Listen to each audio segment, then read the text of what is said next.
Peace, as my friend says all the time. Peace, peace.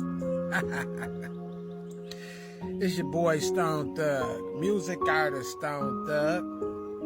I got my different glasses on today, and no, I did not shave. Letting the beard kind of grew out there a little bit. But I'll be looking young, 10 years younger next time you see me, hopefully. I'll probably shave by then. But anyway, there's been a lot of talk about the Walking While Black Sundown towns. Walking While Black Sundown towns. And so I thought I'd give my little testimony of Walking While Black, because a lot of black people have had these experiences. And even though I'm a music artist, Stone Thug, and I am a public speaker, motivational speaker, I am a music artist. I hear lots of music. And I do comedy. In other words, I'm in the entertainment industry. We still have these unfortunate events that happen time to time. Regrettably, where you're in the wrong place at the right time for bad guys. And I just wanted to kind of explain a little bit of my upbringing, my Sundown experience, and I want to give you 3 examples of Walking While Black. So, I'll try not to be too long, but I'll try to be entertaining and informative. Well, basically, the way I grew up, to give you a little background, is that my dad was a truck driver. So I wasn't necessarily in sundown towns. I was in Sunday towns, okay? Sunday towns. I mean, the white folks were super, super, super white, like that kind of white. Like we were driving through towns like Mayberry. But my dad, see, that's the ticker, my dad.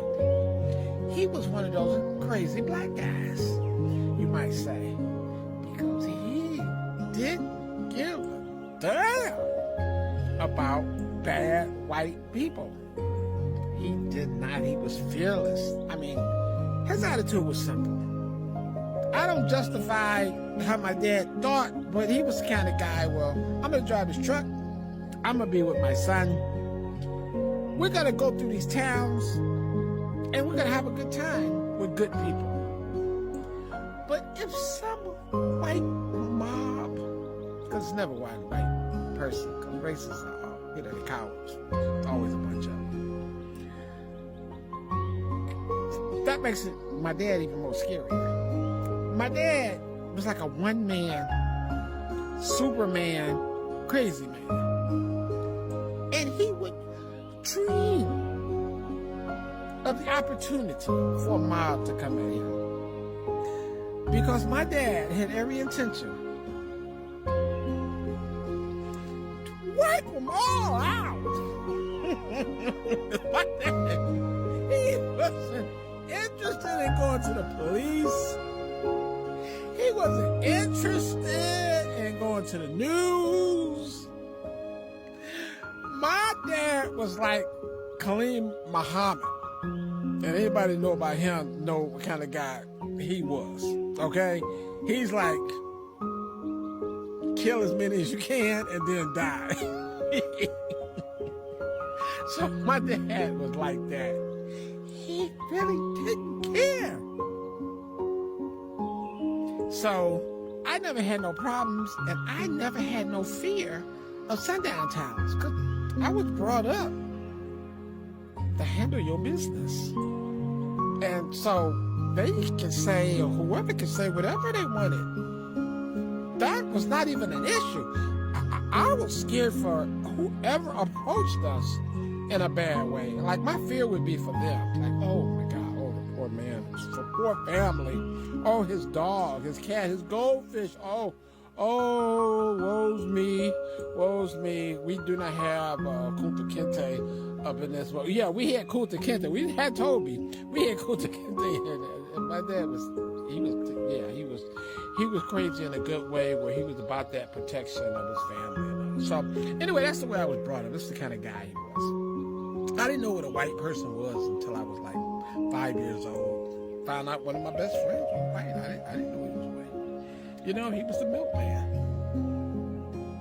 The the double pine the double pine milk company delivered our milk.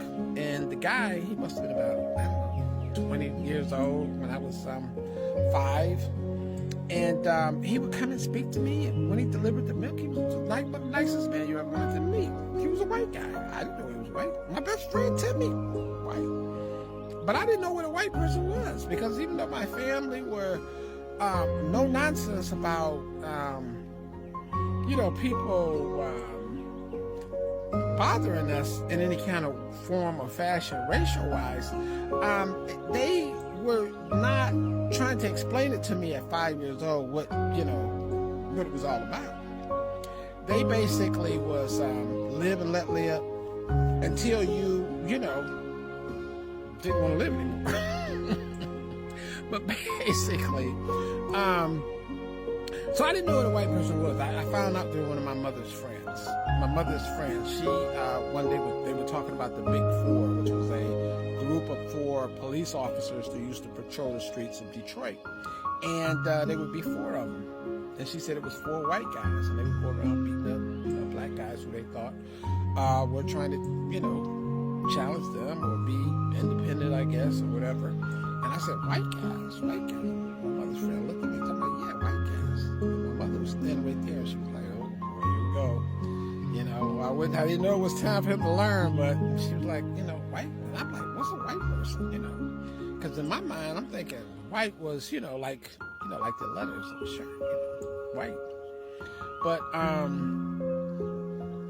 they said, yeah, white people, like your best friend, the milkman that you speak to, tell me, come in, he's white. And I'm like, white? Yeah, Timmy, your friend was white, white. So I was waiting for Thursday morning to come, for the milk guy to come in. And as soon as he came in, I said, hey, sis, are you white? And he said, yeah, Greg, I'm white, but it's okay. It don't make a difference. White?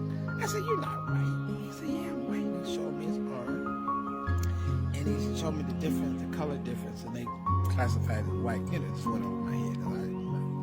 As a kid, you're 5 years old. You don't know what happened, the history of the country yet. So that was, that's kind of like how I discovered colors, in case somebody was interested.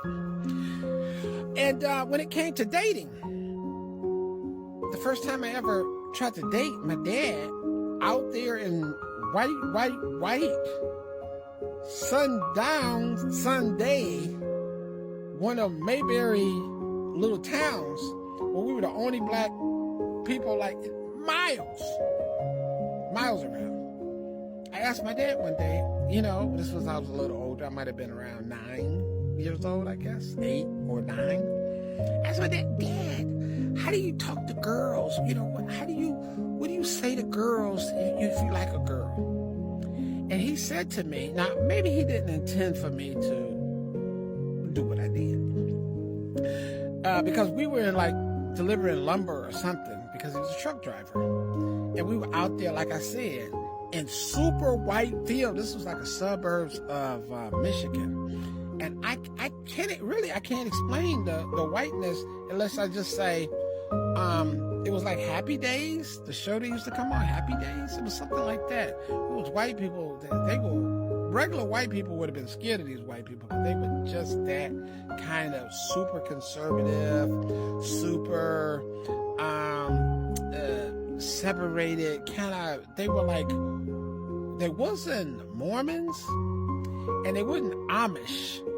They were regular white people, but they were like white people who always thought they were in Disneyland or something, like Mayberry type white people. So I'm just trying to give you, the different flavors of white. There's white, and there's white, and there's white, there's angry white, happy white. And so what happened was, I was out. We were stopped in the truck by a light, and my dad was telling me about how to talk to girls, And he said, my dad told me my first lines. He said, I said, well, what do you do? What do you say to girls, whatever? Like I said, I was about 8 or 9. And he said, Greg, You know, I'm Stone Thug, so I'll just say Stone Thug. It's really Greg. But he said, look a girl in her eye, and you give them the eye. My dad said, you give them the eye.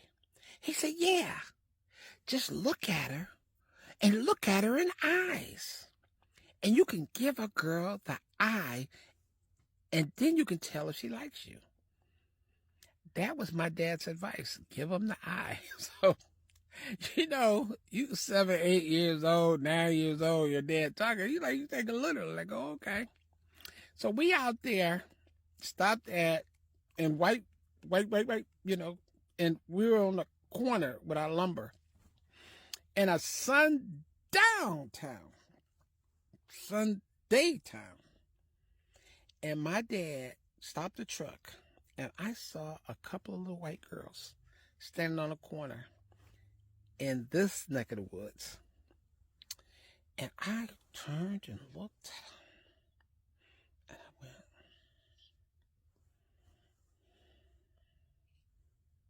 you know, I gave him the eye. I gave him the eye. I gave him the Stone Thug eye. I was like a little Stone Thug. Like I call myself Pebbles. Pebbles, you know. Look, I was like,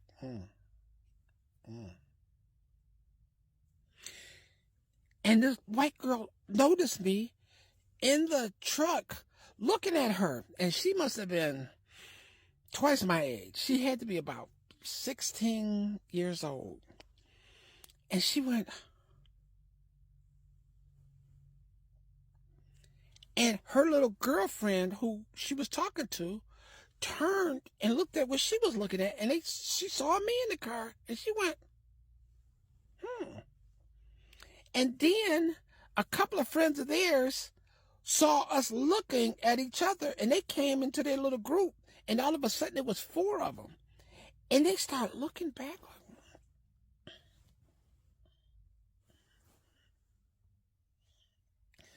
And I was stuttering. I mean, I was not stuttering, but